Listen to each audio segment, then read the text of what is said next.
Have you ever seen a therapist, or maybe you've wanted to see a therapist and you haven't?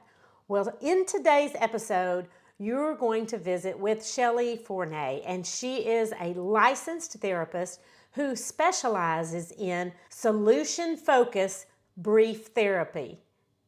Now, I'm not going to promise that you're going to have all the tools you need to navigate whatever stress is going on in your life, but if you're trying to make a habit change, or if you just need a starting place to take those first small steps, you're going to love this interview. I'm Dr.Vickie Petz Kasper. I practiced obstetrics and gynecology for 20 years until I landed on the other side of the sheets as a very sick patient. When my own body betrayed me, I took a handful of pills to manage my disease and another handful to counteract the side effects. My health was out of control. Through surgery, medications, and lots of prayers, I regained my strength only to face another diagnosis. My doctor challenged me to make radical changes through lifestyle medicine.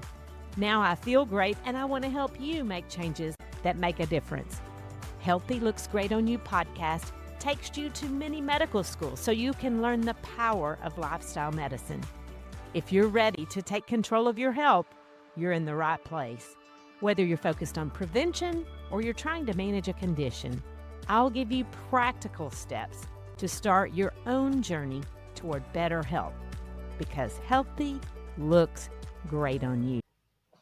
I am so excited to have you meet my guest today, Shelley Fourney, and she has a ministry called Intentional Steps. I guess it's a practice. Yep. I'll let you tell us about that. But managing stress is something I need to hear today. So, Shelley, tell us about yourself. Yeah. So I'm a licensed clinical social worker, which in Colorado and various other states allows me to practice as an individual therapist in a private practice. I'm licensed in Colorado and in Texas. And I actually have a practice. My office is in my home, and I work with clients, variety of ages. And one of my favorite things to do is help them move forward a little baby step at a time, not big steps. And I also do some speaking and workshops on the side. And I've also been certified in AcuDetox, which is 5-point ear acupuncture. Oh, So, cool. yeah. So, when it comes to stress management, Yep. like I said, I'm pretty stressed today. I've been dealing with some issues with the IRS, and that will make your stress go through the Yeah. roof. Yep. So when you talk about little baby steps, just tell us what that looks like.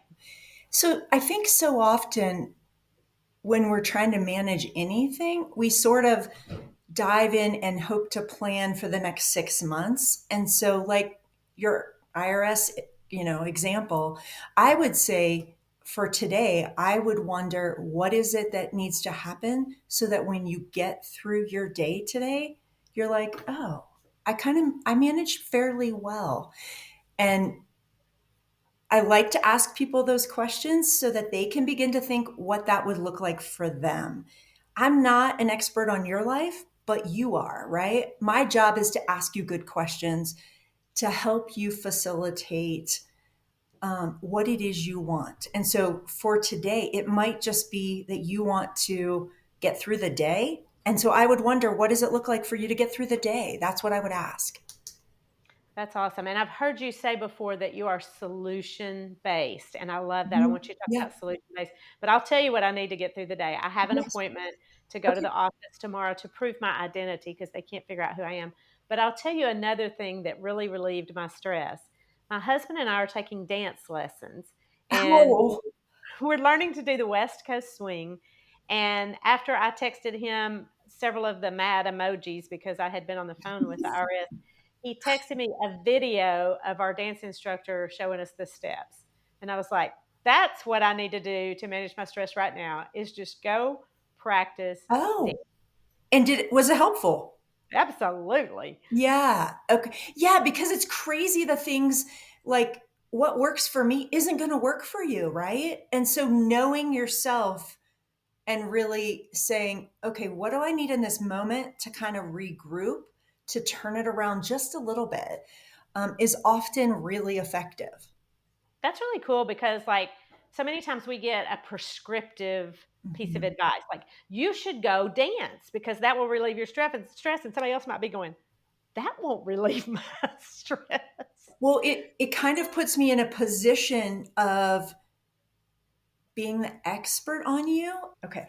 So very often I worked in primary care for a while, and I would go in with, medical providers and help them work with patients around all kinds of things: sleep, stress, anxiety, depression, all of the things. And at first, I would try to go in with my list of 20 tips. And you're a doctor. How often do you think that was effective? That's a good question. I mean, occasionally it was, but I will say that sometimes when it was, I was actually sort of surprised. Mhm. Almost never did they do them. And what I started to figure out was if I can help somebody by asking some questions, um, just the way I asked you, and you're like, oh, well, the dancing was really useful. It's something that works for them. It goes so much further in terms of making an effect. That's really encouraging for me to hear because, like I said, when I was in practice, I would tell people, you need to quit smoking. And occasionally they would come back and say, I quit smoking. And I'm like, you did? And I now didn't I'm expect you to. Yeah. now I'm teaching a class on Yeah. sleep, and this whole first 2 weeks of the course are videos where I do ask, what are your goals? What are your sleep problems? How Yeah. are you going to solve them? And Yes. so I'm feeling good about that. Yeah.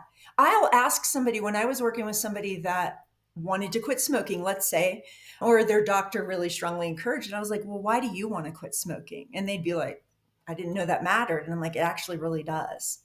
Like, Mhm. if it's not important to you, it's not really important. And often it was important, but for different reasons than the doctor might have. Right. You have to tap into your internal motivation. Yeah, very much. So Yeah. tell me what you mean by solution focused. Yep, solution focused. It's called solution focused brief therapy. And I work with a trainer and have been trained for years with a lady in Denver. Her name's Terry Pichot. And she actually worked under the founders in Sue Kimberg and Steve DeShazer. And the whole focus of solution focused is what what do you want? And if it's working, let's not fix what isn't broken. And so very often it looks like finding out what somebody wants, and helping them move forward. Now, if somebody's really in a stressful situation, maybe there's been a loss, then often we change that slightly to work on what they need to manage and what they need to get through. So that can look like minute to minute things. It can look like a week at a time. We really adjust the modality to fit each person. And it's also been really effective. I've noticed that my level of stress working with clients and my burnout rate has decreased dramatically.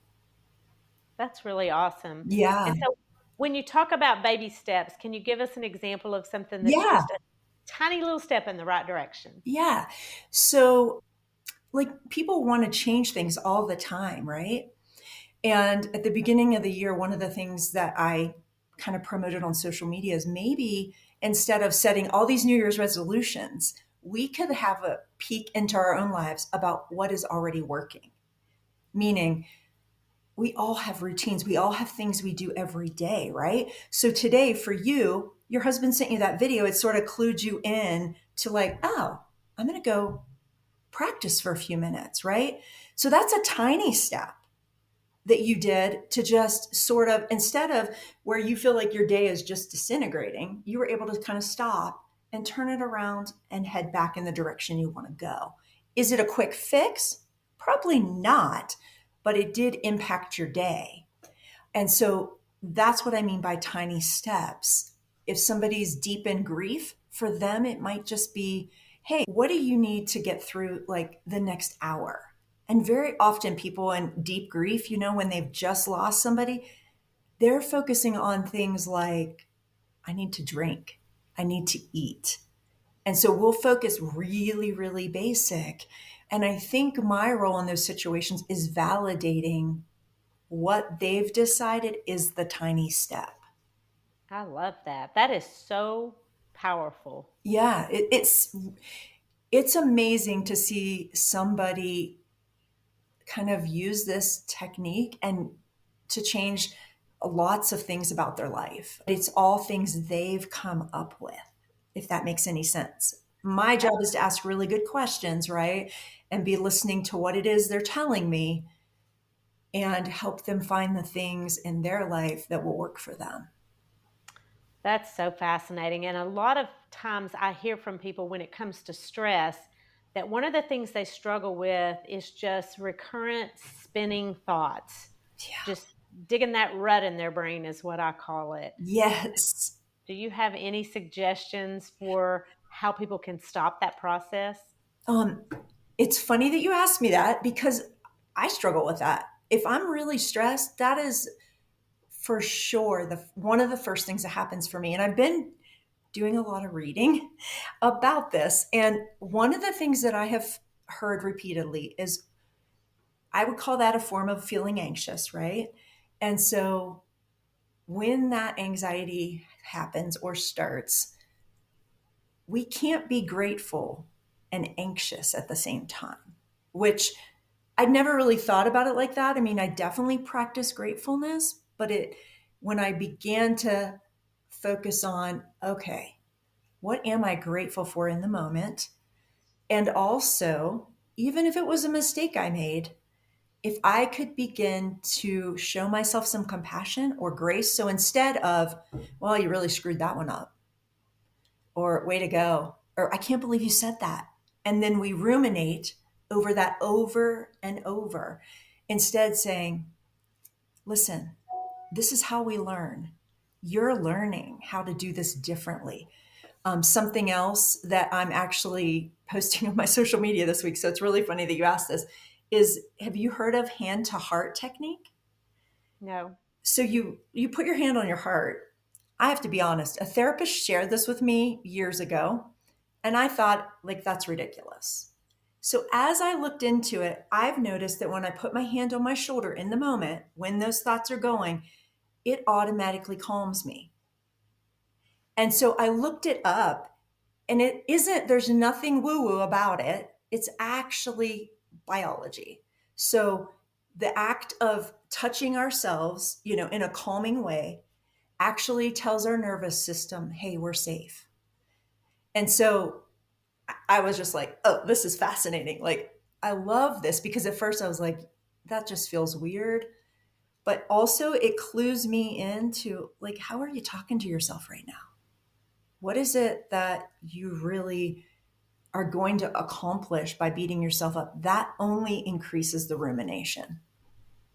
I have not heard that about touch. I know touch from other people releases oxytocin, and that Yep. does a lot to mitigate stress. And I know there are scientific studies that show gratefulness Yes. really is a powerful stress management Mhm. tool. Yep. So those are a couple things I've just been experimenting with and finding that really seem to be helpful. That is very interesting. I love that. So one of the things that I try to do, especially when I was seeing patients, is to celebrate small wins and to give Yes. people a goal of accomplishing something that they can achieve pretty easily. Yes. Um, do you ascribe to that? Is that Yeah. helpful? Yes. And I find that very often though, sometimes people can get stuck on those goals because it really was a little bit too big. So I'll sometimes have people come back and be like, I've been trying to do X and I just can't get myself to do it. So then as we dig in a little bit, I'll start to ask some questions. And let's just use exercise because a lot of people try to implement that, right? And so they think that, okay, well, that means my first step is taking off and walking every day. I would argue maybe that's too big. And so, can we back up a little bit to find out how are you? So, I would probably ask them, given that you've not been exercising, How do you see that happening? And just listen to what they have said. And very often, some of the first steps are figuring out, I'll ask people a lot of how questions. So, how are you going to do that? What time of day are you going to do that? What are you going to wear when you work out? Are you going to do it every day or is once a week enough? So, a lot of those questions to really pare it down for them. And I find that they're even more successful because Yeah, because if you say I'm going to walk every day and you walk 4 days in a row, but then you miss that 5th day, we failed. 100%. Well, and if you take somebody that's not been walking at all, right? One day in a week is success. So I try to dial it way back and ask them, this isn't about where you'd like to be ideally. We're working on that. What is it for this week? What is it for today? And so for today, it might be something as simple as I got to figure out my shoes because I don't think my shoes fit me and I need new shoes. And so I try to really emphasize to them that that is a baby step. That is a step in the direction that you want to go, and really hammering out, I guess, or helping them sort out what those different things are, I feel like leads to a lot more success. And it also teaches them how to transfer those questions to other things, right? This isn't any technique that's just huge rocket science that only I can do. I want to work myself out of a job with clients. Well, that was actually my next question, and I thought it was going to be a hard question for you. Because what I was going to say is, not everyone has a therapist or a counselor that they Yeah. can. I 100% believe in counseling. I've been to counseling. I think it's super important, especially if you have an issue you're struggling with. But not everyone has access or um, Funds. funds, and hopefully there's not much stigma around it like there used to be. But how do you have a message for people who are like, you know what, I don't have anything major going on. I obviously would like to do some things to improve. For me, it would be for their health. Yes. Are there some tips that you can give us for where do you start and how do you combat that negative self-talk and keep Mhm. yourself motivated? Absolutely. I also see a therapist and I also do some work on my own, right? Because I don't always want to have to go to therapy necessarily. So I would say asking, what is it that you want? And when you answer that question, I don't mean things like $1 million. I mean, hope, peace, happiness. What are the things that all of us would consider a universal wish, if you would? Maybe not a wish, a universal goal, right? Because I don't think you'd argue with me that having peace in your life is good. So what is it you want?